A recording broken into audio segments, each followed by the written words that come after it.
the last day that I will have caffeine for 30 days. Caffeine is something that I've had for probably the last 10 years of my life, and I have built up a huge tolerance to it. So I've decided in January of 2022, I'm going to quit caffeine for 30 days and to see what my body does, and then to also see what happens when I put caffeine back into my life after those 30 days. It has been 3 days since I eliminated caffeine from my diet. I actually feel better than I expected to.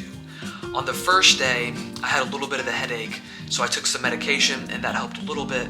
On the second day, my energy levels were kind of up and down. I didn't really do a ton, still didn't feel amazing. And now on day 3, I actually feel decently well. My energy levels, I feel like, are steadying out. I think one thing that I have noticed when it comes to eliminating caffeine out of my system is that I do need to eat a little bit more for breakfast to help give myself energy for the day.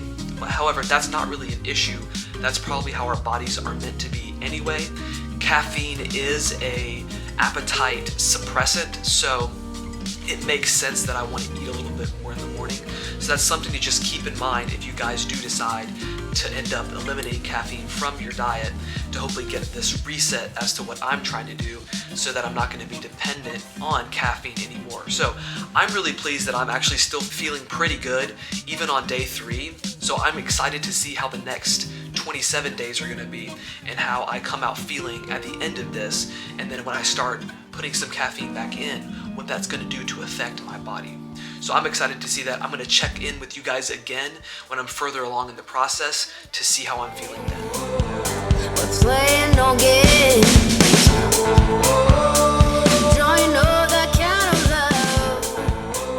love? We are halfway through the challenge, and to be honest with you guys, it is much harder than I expected it to be. The last time I talked to you guys, I was actually feeling pretty confident in the process, and I thought it wasn't even going to be super hard. However, the next day things changed pretty quickly. I woke up with a headache and I took Tylenol. It didn't help any at all.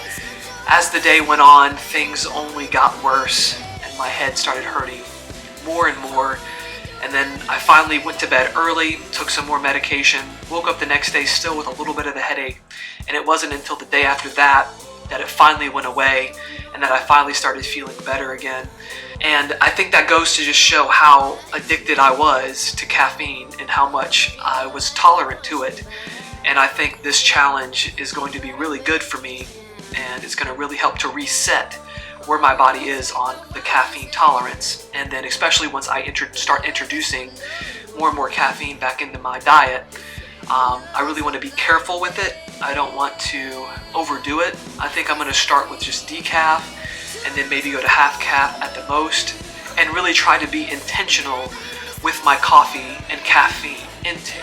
So the next time I talk to you guys, I will give you guys my overall thoughts on the challenge, how I thought it went, how I feel, what I'm going to be doing moving forward, and also what I think maybe you guys should do, what you should try out when it comes to your caffeine intake.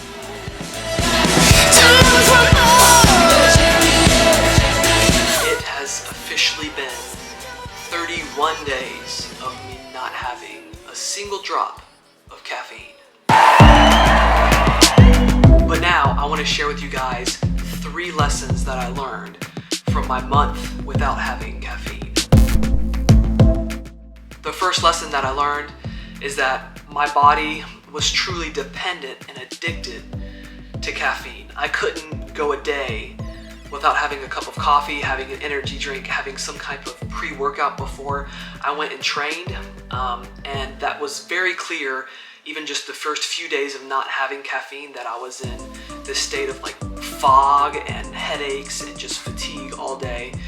Then I finally kind of steadied out a little bit, and then I went through another phase of it, almost even worse. And then I would say it wasn't until after about 2.5 weeks that I actually felt that my energy levels had actually steadied out.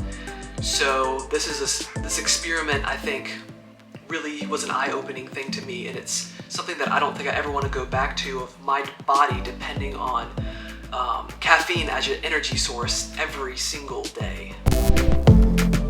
Lesson number 2, and that is I got much deeper and better sleep without having caffeine. Caffeine is something that can disrupt your body's kind of natural rhythm when it comes to your sleep. It can affect your melatonin levels, and something that I found just personally is that cutting out caffeine completely, not only would I get much deeper sleep and better sleep, but when I would wake up in the morning, I would feel much more refreshed, I would feel more awake, and that's something that's probably the biggest reason while I will not go back to having caffeine every single day just for better sleep and waking up refreshed instead of that groggy feeling that I know a lot of us have.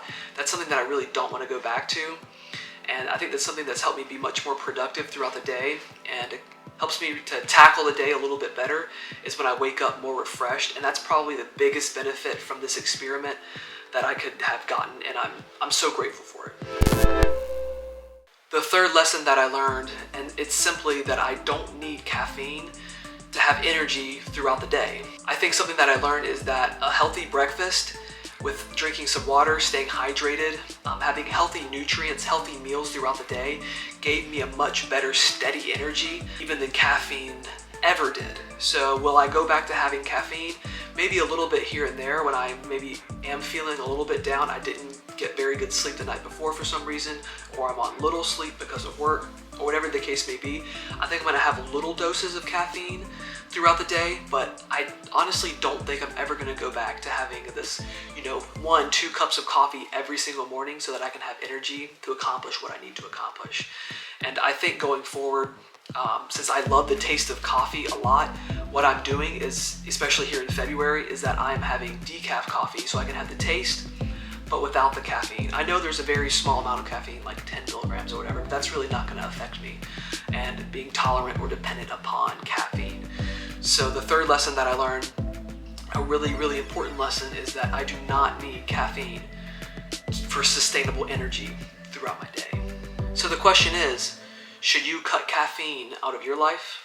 The answer to that is, honestly, I don't really know. However, I would highly suggest and recommend that you go at least a couple days, maybe every month, without caffeine, and to see how your body reacts, to see how your energy levels react, and to see if you're truly dependent and addicted on caffeine to get you through the day.